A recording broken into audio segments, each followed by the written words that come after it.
وہاں میرے جیسے اور بھی بہت سے بچے تھے، بہت سی لڑکیاں تھیں۔ بچپن میں ہم سب اکٹھے ہی کھیلتے تھے، اور پھر جب ہم جوان ہوئے تو ہمیں علیحدہ رکھا جانے لگا۔ وہاں میری ایک لڑکی بہت اچھی دوست بن گئی تھی۔ وہ مجھ سے عمر میں تھوڑی بڑی تھی۔ وہ میرے ساتھ پہلے بہت زیادہ باتیں کرتی تھی، میرے ساتھ ہنستی بولتی تھی، کھیلتی تھی۔ پھر کچھ وقت سے میں دیکھ رہی تھی کہ وہ بہت بدل گئی تھی۔ وہ مجھ سے کیا کسی سے بھی کوئی بات نہیں کرتی تھی۔ ہر وقت وہ اداس رہتی، فضاؤں میں کھوئی رہتی، اور نہ جانے کیا سوچتی رہتی تھی۔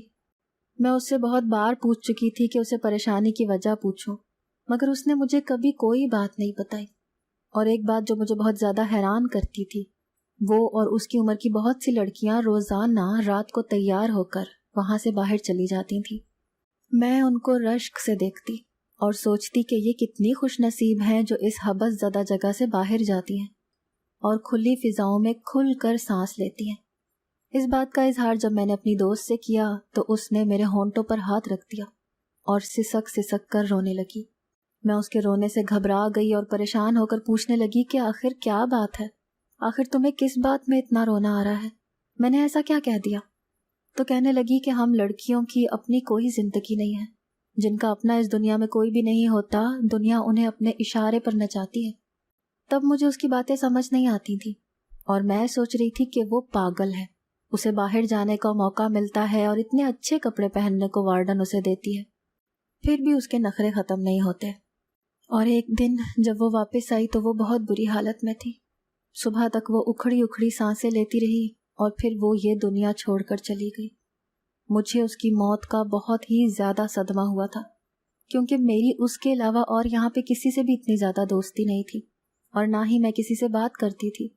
اس کے بعد میں کھوئی کھوئی سی رہنے لگی اور اب میں بھی جوان ہو گئی تھی۔ ایک دن وارڈن میرے کمرے میں آئی تو میرے سامنے ایک نفیس سا سوٹ رکھ کر بولی کہ آج شام کو تیار ہو جانا۔ میں اس کی بات سن کر خوش ہو گئی کہ آج مجھے بھی یہاں سے باہر جانے کا موقع ملے گا۔ ابھی میں اس بارے میں سوچ ہی رہی تھی کہ دوبارہ سے وہ وارڈن میرے پاس آئی اور مجھے جو کچھ کہنے لگی اسے سن کر میرے پاؤں کے نیچے سے زمین نکل گئی۔ وہ مجھ سے غلط کام کروانا چاہتی تھی اور میں ایسا مر کر بھی نہیں کر سکتی تھی۔ میں نے وارڈن کو صاف انکار کر دیا، جس پر وہ غصے سے آگ بگولا ہو گئی اور مجھے دھمکیاں دینے لگی کہ وہ میرے ساتھ بہت بری طرح سے پیش آئے گی، مگر میں اس کی کسی بات میں نہیں آئی۔ جب مسلسل کچھ دن تک وہ مجھے اس بات کے لیے قائل کرتی رہی اور میری طرف سے انکار رہا تو اس نے مجھ پر چوری کا الزام لگا دیا اور مجھے کہا کہ جب تک میری بات نہیں مانو گی تب تک میں اپنے الزام کو واپس نہیں لوں گی۔ اب میرے پاس کوئی راستہ نہیں تھا، مجھے صرف یہی راستہ نظر آ رہا تھا، یا تو میں اس کی بات مان لوں اور اپنی زندگی کو اندھیر کر لوں، یا پھر انکار کر کے جیل کی سلاخوں میں سڑتی رہوں۔ ان دونوں کے علاوہ مجھے کوئی تیسرا راستہ نظر نہیں آ رہا تھا۔ پھر کافی سوچ بچار کے بعد مجھے تیسرا راستہ نظر آیا۔ یہ راستہ بہت ہی زیادہ پرخطر تھا اور اس میں بہت سے اندیکھے اندیشے مجھے ستا رہے تھے، مگر مجھے کوئی تو فیصلہ لینا تھا۔ ان تینوں میں سے کسی ایک راستے کا تو انتخاب کرنا ہی تھا، ہو سکتا ہے اس کے ذریعے سے میری زندگی سنور جائے۔ میں نے پھر وہاں سے بھاگنے کا فیصلہ کر لیا اور وہاں سے میں بھاگ کر کافی دور نکل آئی۔ میں ایک جھگی میں رہنے والی عورت کے پاس پہنچ گئی۔ اس نے مجھے دیکھا اور جب میں نے اسے اپنا حال احوال بتایا تو وہ مجھے کہنے لگی کہ تمہاری یہ خوبصورتی تمہاری سب سے بڑی دشمن بن جائے گی۔ اس سے ہی میں نے وہ محلول لیا تھا جس نے میری ساری خوبصورتی کو چھپا دیا تھا، اور اب دنیا کے سامنے کالی بدصورت لڑکی تھی۔ اس نے مجھے کھانا بھی کھلایا اور میرا خیال بھی رکھا، مگر اس کا شوہر نشئی تھا اور بد کردار بھی تھا۔ اسے یہ ڈر تھا کہ کہیں وہ مجھے کسی جوئے میں بیچ یا ہار نہ دے۔ اس نے مجھ سے معذرت کی اور کہا کہ وہ مجھے اپنے پاس نہیں رکھ سکتی۔ میں اس کی مجبوری کو سمجھتی تھی، اسی لیے بنا کچھ کہے وہاں سے چلی آئی اور اب آپ کے سامنے ہوں۔ باقی کا راستہ خاموشی کی نظر ہوا تھا، نہ اس نے کوئی بات کی اور نہ میں نے کچھ پوچھا۔ میں نے بس پورا راستہ یہی سوچتے ہوئے گزارا کہ نہ جانے میرے ساتھ کیا سلوک ہوگا یہاں آ کر۔ میں نے صحیح کیا ہے یا غلط، اس کا فیصلہ تو وقت نے ہی کرنا تھا۔ جب وہ مجھے گھر لے کر آیا تو میں اس کا گھر دیکھ کر حیران رہ گئی۔ یہ بہت ہی بڑا گھر تھا اور میں نے ایسا تو کبھی خواب میں بھی نہیں سوچا تھا۔ حیران نظروں سے ایک ایک چیز کو دیکھ رہی تھی۔ اس نے مجھے ہاتھ منہ دھونے کو بولا اور پھر ملازمہ مجھے ایک کمرے میں لے آئی۔ یہ کمرہ بھی کسی محل کا ہی حصہ معلوم ہو رہا تھا۔ منہ دھونے کے بعد جب میں کھانے کی ٹیبل پر بیٹھی تو وہ مجھے دیکھ کر حیران رہ گیا۔ تب میں نے اسے بتایا کہ میں نے لوگوں سے بچنے کے لیے ایک محلول کا استعمال کیا تھا جس نے میری خوبصورتی کو چھپا دیا تھا۔ کھانا کھانے کے بعد میں وہیں پر بیٹھی ہوئی تھی جب اس نے کہا کہ تم واپس اسی کمرے میں آ جاؤ، آج سے وہ تمہارا کمرہ ہے۔ میں نے ملازم سے کچھ کپڑے منگوائے تھے جو اسی کمرے میں موجود ہے، اور اس کے علاوہ تمہاری ضرورت کا جو بھی سامان ہے تو ملازمہ کے ساتھ جا کر لے آؤ۔ اس کے بعد وہ چلا گیا اور میں حیرت سے یہ سوچ رہی تھی کہ اچانک سے میری زندگی میں اتنا بڑا بدلاؤ کیسے آ گیا۔ میرے دن رات اسی حیرت میں گزر رہے تھے۔ زندگی اتنی آسان، اتنی آسائشوں سے گزر رہی تھی کہ مجھے لگ رہا تھا کہ میں کوئی خواب دیکھ رہی ہوں اور آنکھ کھلنے پر یہ خواب کا سلسلہ ٹوٹ جائے گا۔ اس شخص سے میری ملاقات کھانے کے وقت ہی ہوتی تھی اور وہ مجھ سے ضرورت کی بات پوچھتا تھا۔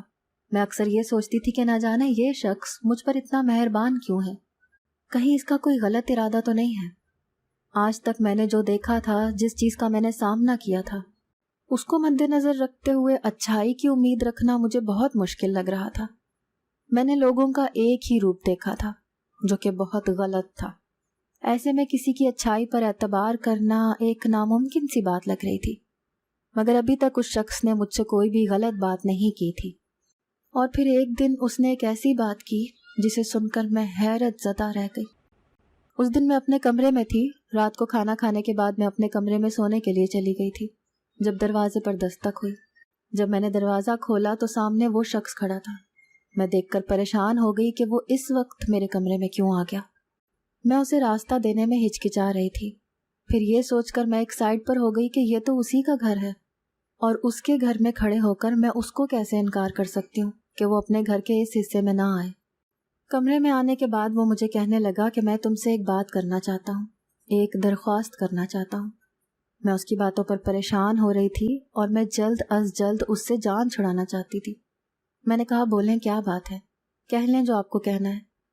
پھر جو بات اس نے کہی اس کو سن کر میں اس کی منہ کی طرف دیکھنے لگی۔ اس نے کہا کہ تم نے روزانہ میرے منہ پر 4-5 تھپڑ مارنے ہیں اور اس کی میں تمہیں صبح قیمت ادا کیا کروں گا۔ میں اس کی بات سن کر یقین ہی نہیں کر پا رہی تھی۔ یہ شخص کیا کہہ رہا ہے؟ کیا یہ اپنے حواسوں میں ہے؟ وہ میرے تاثرات دیکھ کر کہنے لگا میں سچ کہہ رہا ہوں، میرے منہ پر روزانہ تھپڑ مارا کرو، میں تمہیں اس کی 20,000 قیمت ادا کروں گا۔ یہ بات کہتے ہوئے وہ بلک بلک کر رونے لگا۔ اتنے اونچے لمبے مرد کو روتے ہوئے دیکھنا میرے لیے باعث حیرت تھا، اور یہ بات تو میرے لیے معمہ بن چکی تھی۔ اب میں اس بات کا راز جاننا چاہتی تھی، آخر کیا وجہ ہے؟ پہلے مجھے یہ سمجھ نہیں آتی تھی کہ یہ شخص مجھے یہاں پر کیوں لایا ہے اور اس نے مجھے یہاں پر اتنے آرام سے کیوں رکھا ہوا ہے، اور اب اس کی یہ فرمائش۔ میں نے اس سے اصرار کیا کہ مجھے بتائیں آپ نے یہ بات کیوں کی ہے اور میں ایسا کیوں کروں گی؟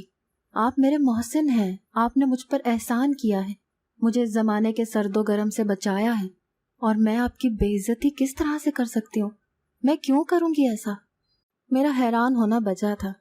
یہ بات سن کر وہ کہنے لگا کہ جب تمہیں حقیقت پتہ چلے گی تو تمہارا دل یہی کرے گا کہ تم میرے منہ پر تھپڑ مارو۔ اور اب معاملہ بالکل ہی میری سمجھ سے باہر ہو چکا تھا۔ یہ کون سی حقیقت کی بات کر رہا تھا؟ آخر ایسا کیا تھا جو میں نہیں جانتی تھی، اور میں اپنے محسن کے ساتھ اتنی بدتمیزی کیوں کروں گی؟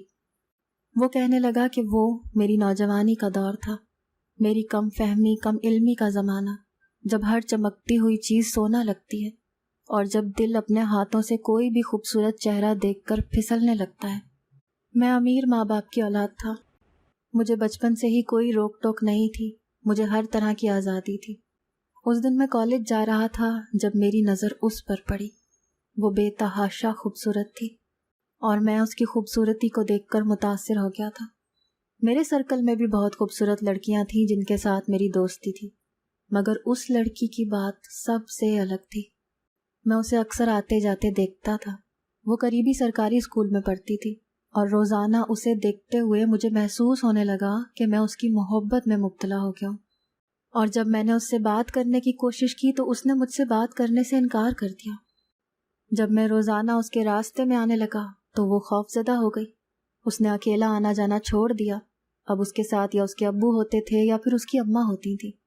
اب میں اس سے بات کرنے کے بہانے ڈھونڈنے لگا۔ جب میری اس کے ساتھ بات نہیں ہو رہی تھی تو میرے دل میں بے چینی بھرنے لگی۔ اور بالآخر میں نے اس کے بارے میں جب معلومات لیں تو مجھے پتہ چلا کہ وہ اپنی سوتیلی ماں کے ساتھ رہتی ہے اور اس کی سوتیلی ماں اس کے ساتھ بہت ظلم کرتی ہے اور اسے بالکل بھی پیار نہیں کرتی۔ اور مجھے یہ بھی پتہ چلا کہ کچھ دن پہلے ہی اس کے باپ کا ایکسیڈنٹ ہوا تھا اور وہ ایک ٹانگ سے معذور ہو چکا ہے اور اب ان کے حالات بہت ہی برے ہیں۔ یہ بات سن کر مجھے کچھ تسلی ہوئی۔ میں مدد کرنے کے بہانے ان لوگوں کے گھر میں داخل ہوا تھا اور اس کے باپ کا آپریشن کروا کر ان لوگوں کی کافی مدد کی، مگر اس میں میری اپنی غرض پوشیدہ تھی۔ میں کسی طرح اس لڑکی کو رام کرنا چاہتا تھا، مگر میں جتنی کوشش کرتا جا رہا تھا وہ مجھ سے اتنا ہی دور ہو رہی تھی۔